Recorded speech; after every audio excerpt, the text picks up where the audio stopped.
So I'm going to go ahead and go over questions 2, 4, and 8 from 5.4 puzzle time homework. I wasn't able to record the screen for some reason, so I'm going to just record it again. So let's take a look at it. So we see that the scale factor for number 2 is 1 to 42. When you don't see any units there, that means you'll have to use the same units to find out your answer. My model is in inches, and my actual thing is going to be 12 and 1/4 feet. So what I'm going to do is first I'm going to change this into a decimal if you'd like to.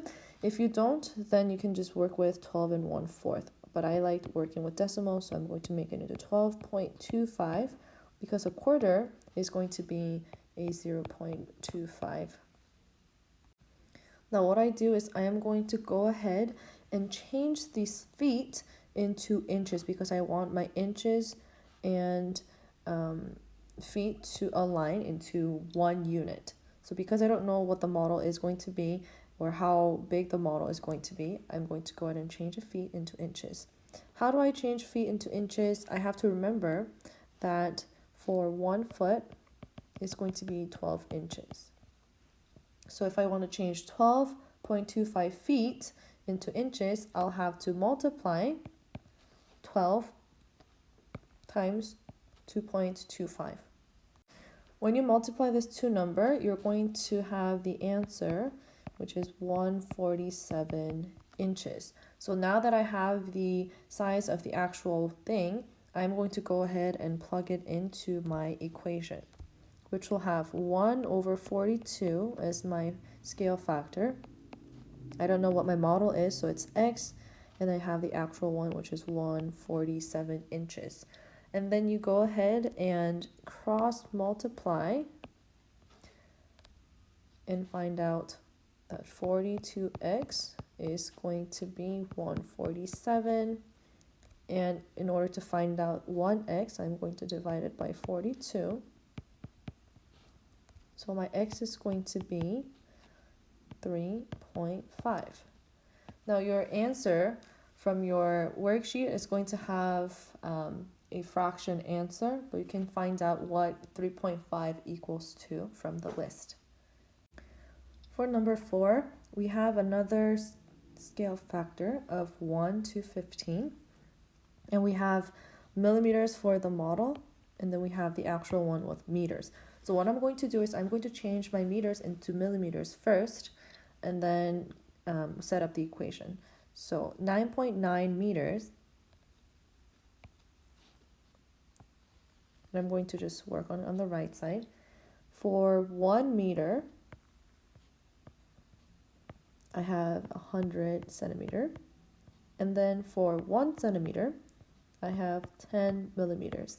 I have to make sure that I go all the way to millimeters because I'm starting with meters, but my other unit is going to be millimeters. So I go ahead and do this, and then I'm going to cancel out the meter and the centimeter. So what you're going to do is you're going to end up multiplying 9.9 times 100 times 10, which means you're multiplying 1,000. And when you multiply 1,000 from 9.9, you're really just moving 3 decimals to the right.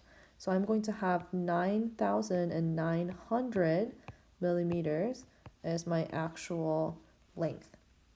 Then you go ahead and set up the equation that kind of looks like what we did for the previous question. So I have 1 to 15 equals x over 9,900. And you do the cross multiplication, and in this case you're going to have 15x equals 9,900. So you go ahead and divide this by 15 because I want to find out what a single x is going to give me. So your final answer is going to be x equals a number that you can find from the list. For number 8, actually you don't really have to do a whole lot of things for this because this is not a scale factor. This is just scale because you have 1 inch equals to 0.5 miles. So you're going to see the equation that includes two different units. So you go ahead and do 1 inch over 0.5 miles. And then you're going to have the information, which is the model is X inches, but then the actual is 7 miles. You go ahead and put it X over 7 miles, inch on the top, and then you just go ahead and do cross multiplication with these two. So you're going to have 0.5 x equals 7. And then you go ahead and find out if 0.5x, half of x is 7, what is x going to be? And you're going to have your answer. If you have any other questions on different numbers, please let me know. You may be able to find out your answers by looking through question number 2 and 4 and also 8. Just remember that if you have two different units and you have a scale factor, you have to change both of them into a same unit. If you don't have the scale factor and if they just give you the scale, you can go ahead and work on it and set up the equation straight like number 8.